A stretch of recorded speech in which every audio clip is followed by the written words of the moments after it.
So before I got married, my understanding of marriage was more based on traditional values.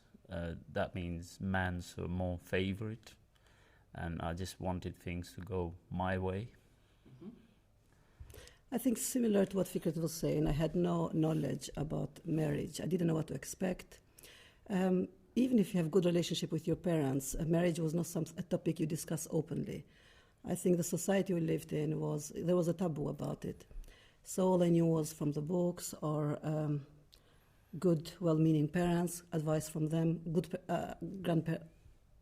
grandparents. What I mean is, but later on I discovered that actually marriage was more difficult or had more sensitive issues than I previously knew.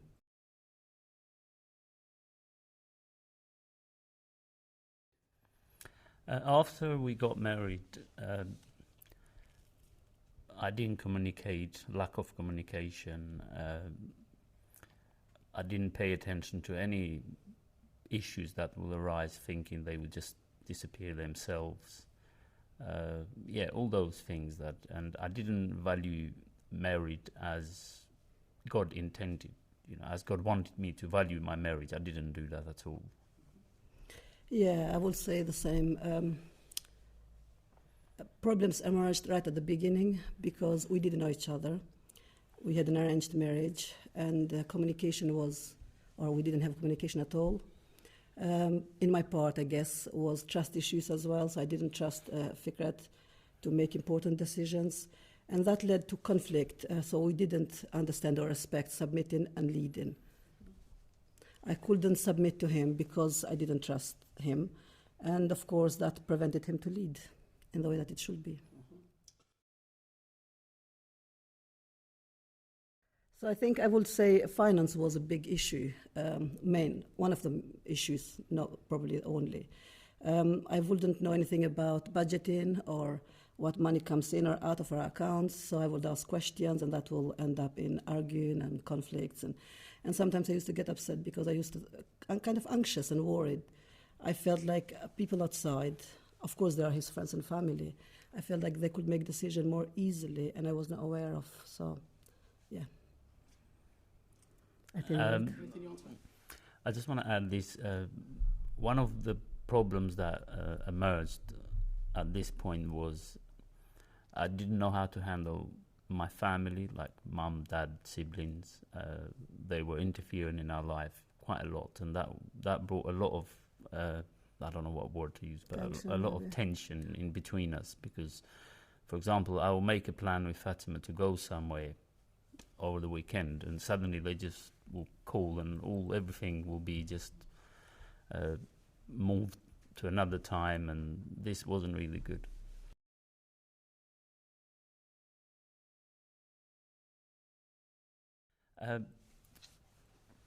I didn't like to do the marriage course for so many reasons, but one of them was I was too proud to share my struggles in my marriage with someone outside.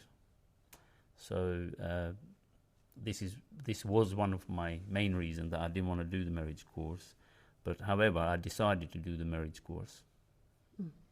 I think for me, at the beginning when I was asked, I thought, yeah, that's nice. I think we will do marriage course. I was open to it. Probably that is on the surface. However, I had lost faith that everything will change or anything will change.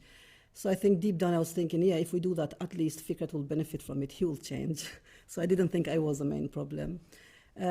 So I had valid reasons, but still that was not the right way. And God challenged me in that point. I was reading, I will just share brief. I was reading in the book of Ezekiel. It was chapter 3, verse 10. And God speaks to the prophet and says to him, Son of man, sing those words first into your heart, and then go and say to others.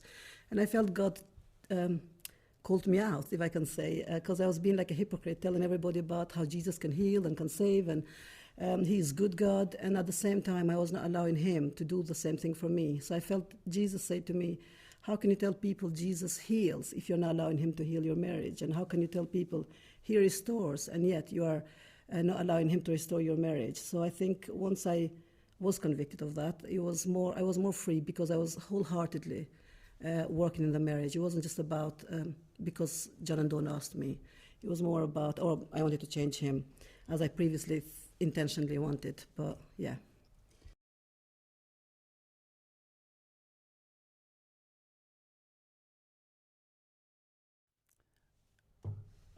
The marriage course challenged me. It was very challenging, and but I had decided to do it. So I've learned a lot from the marriage course, and I decided to learn through that experience. So yeah, it was. Was it? It wasn't easy. It was uncomfortable sometimes because we had to share things that I've never shared before with somebody. So it was very challenging. But yeah, as I said, I had decided to do it, so I went for it, and it helped me see things completely in a different way. For me, I think when we started marriage course, I did not expect to be in such a pain. So I thought, yeah, we were going to be challenged, but I didn't know that I was going to be challenged the most.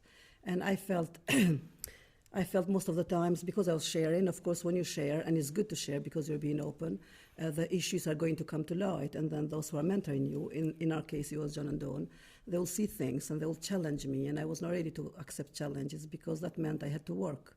And I didn't want to work in those issues deep down. So, as I said, I was very upset because I thought they are losing the focus. They are not focusing on the real issue. They are not challenging Fiqeret. They are only challenging me. So I cried out to God. And so I remember I went home and I prayed, and I was just kind of complaining, thinking, like, what is going on? And then God answered me.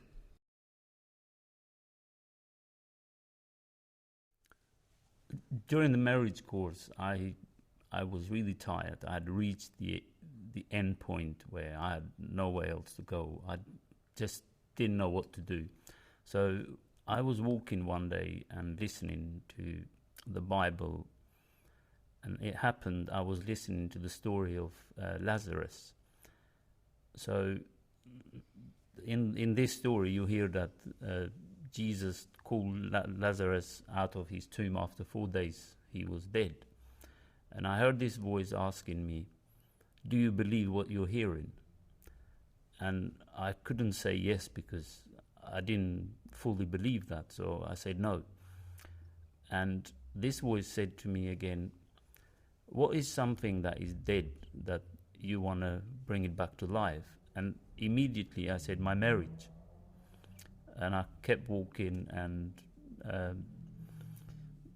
just forgot about it. But soon after this, or maybe about a few months after this event, we restored our marriage. We got married the way God intends us to be married. And probably a year after, I was walking and listening the same story again. And this voice asked me again, do you believe what you're hearing? And how is your marriage doing? And I really jumped. I said, yes, Lord, I believe what you're hearing, and my marriage is doing great. And I was very thankful to God for that. For me, I think, as I said earlier, I was caught up in that thought of they're challenging me and not Fiqeret. And I was afraid, deeply afraid. Now I laugh at myself, but at that time I was very afraid that they're missing the real point. And God spoke to me, and God spoke to me through the book. As I was praying, He reminded me a story in the book of John. I think it's 21, chapter 21. God speaks to, he was eating with his disciples, and then he speaks to Peter. And he turns to Peter and asks him the same question 3 times, like, Peter, do you love me? And Peter was surprised, and he says, yes, Lord, I love you. And then he said, love my sheep, look after my sheep. So now Peter, amazingly, he was so concerned, not only because Jesus asked him 3 times, but he was the only one challenged. And he looks at John and he says to Jesus, how about him? Then Jesus answers and says to him, if I want John to remain alive until the day I come, what that has to do with you? As for you, you follow me. And I felt God say the same thing to me.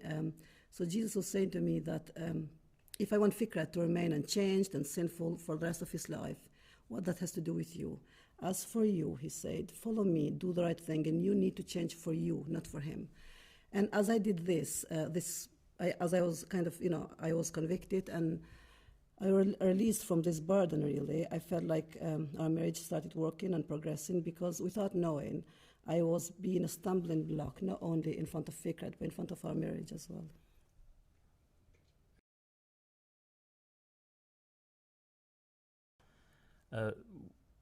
We are part of this faith community where we are surrounded by good friends, and I feel very supportive because if we need to talk something, we know where to go to.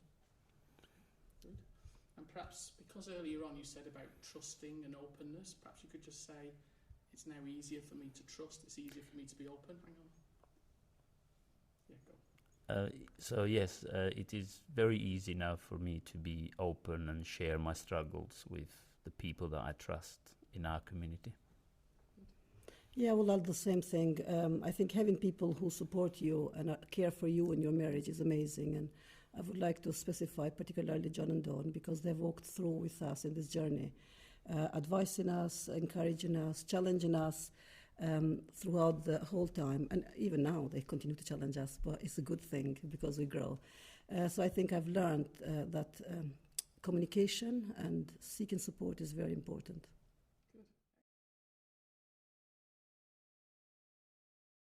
Our marriage is in a much better place now, and we are committed to serve one another, to share with one another. Any struggle that may arise, we just sit down and we talk it through. And also we seek help together. We go to, like Fatime mentioned, John and Dawn.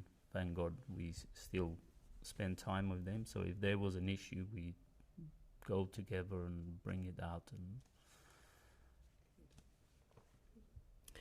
yeah, for me, I think just recognizing that, because I was not aware before, recognizing that marriage is a gift from God. I see that as a celebration now. It's not a burden anymore. And I know that Jesus is with us through good and bad times. So it's amazing when you go to him and pray and he answers and he speaks to us and he supports our marriage as well. So yeah, I think, as Fiqeret said, we are committed to grow together, learn more, because we've learned so much and we've got so much to learn as well. Because every day we learn as we face daily challenges and yeah.